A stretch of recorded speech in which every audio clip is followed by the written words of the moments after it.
All things are working for my good. So hi guys. I mean, I really do not know. Maybe I'm going to continue to do video after this one, but I kind of like realized that the last time I posted a video where I was talking about branding and communication, people connected to it a lot more, and so I decided to do maybe one more and check if you guys connected this one again, and maybe I will now continue to kind of like do videos. So, you already know, I mean, I'm Okpayemi Oluwemero, and I'm very excited about telling the stories of Africa's most ambitious brands. I saw a tweet a few days ago by Rufus, who is someone I kind of like know, a friend, and he was talking about communication tutorial videos. I'm going to try to see if I can share the link below or do like a screenshot. And it was like most times startups set out to want to do onboarding videos, tutorials, materials, and several other things around helping people to use application. But when they get into the thick and thin of the business, I mean, they have to focus because bandwidth, I mean, is not enough to cater for the whole of the things that they need to cater for to get their products out there. But I kind of like retorted and was like, I don't think that the problem is bandwidth, more like people not having, people getting busy, right? But more of like a culture in this part. When was the last time you got stuff, right? And looked at the instructional manual in this part? I mean, it sometimes looks like something that we ignore, but until you have like an issue, again, another person will say there's another school of thought that is around the fact that if it's intuitive enough, people do not need an instructional manual to go through it. But where I'm even coming from is that I think that why a lot of business people really do not care about instructional manuals, onboarding videos, tutorials, and paying enough attention to how they onboard customers in this part is because maybe the last mile customer does not like really appreciate it, or it doesn't change the dynamics of how they relate with the brand, maybe. But one of the things I've gotten to realize over the years as someone who has worked in brand and communication is that most of us really do not know how we feel about the good stuff until we taste the good stuff. Like until we experience something that has been proven to be good, right, based on a lot of other factors, research and all. We think that the way we have decided to do things are kind of like the good way to do it.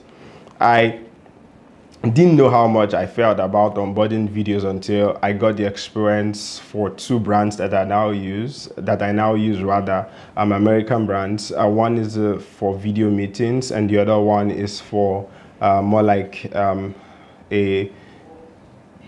a to-do list, kind of a to-do list stuff. And the first one, the product manager on the team had a call, set up a call because the product was in beta, had a conversation with me, did a video call to show me the different places on how to use the app, consistently shares information, reaching out to me to see how I'm using their product and all. The other one, the guy sent me stickers all the way from the US. He was the founder.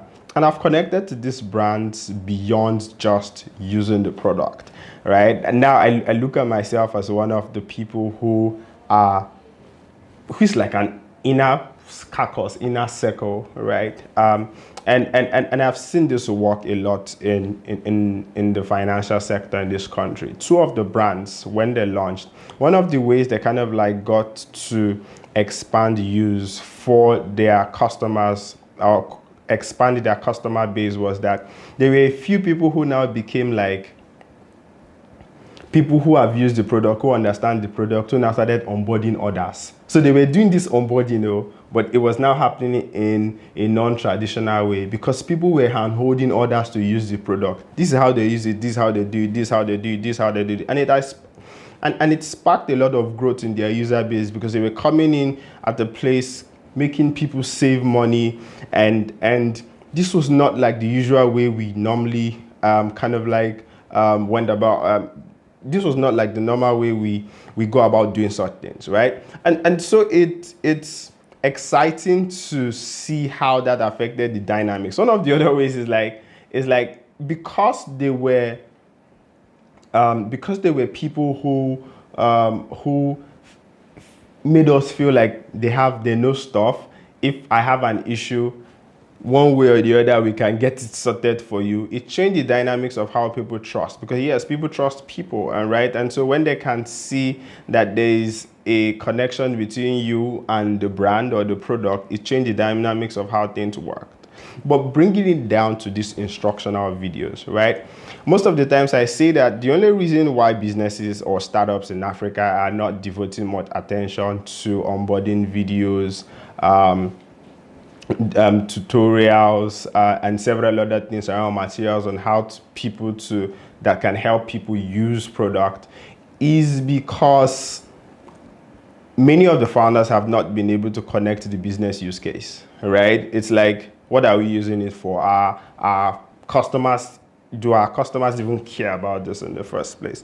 Like I explained in a few minutes ago, or a few seconds ago, most of the times people really do not know how they will feel about something until they have experienced it, right? And if you take it in that plane and you look at it that way, do you think that people will feel a little bit better about using your product if they are using it the way you want them to use it, so that they can get the best form of results that you planned in your head for them to get when you designed the product, right? So maybe the only reason why your business is, or your startup is at the level that it is, even if it's doing 1 million or 10 million users, is because people are just using it their own way, which may not even be beneficial to you at the end of the day, because it's not as beneficial to them as you wanted it to be beneficial to them.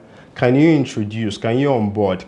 I usually say that expectation is the mother of experience, meaning that how we expect something to happen, if it happens that way, it changes the dynamics of how we experience a product, right? So even if you give me the best experience and what I expected was a different experience, if I expect A and you give me B, even if you give me the best of B, B is not A, right? So that's what onboarding can help to solve. Onboarding helps to connect with people. Onboarding helps to help people see things the way you are seeing things. So even if they have a different way to how they want to use it, they kind of like have an understanding of where they were expected to go to and where they now chose to go to, right? And so it affects how people know you. It affects how people understand your use of the product and a lot of those things. I'm going to end with this,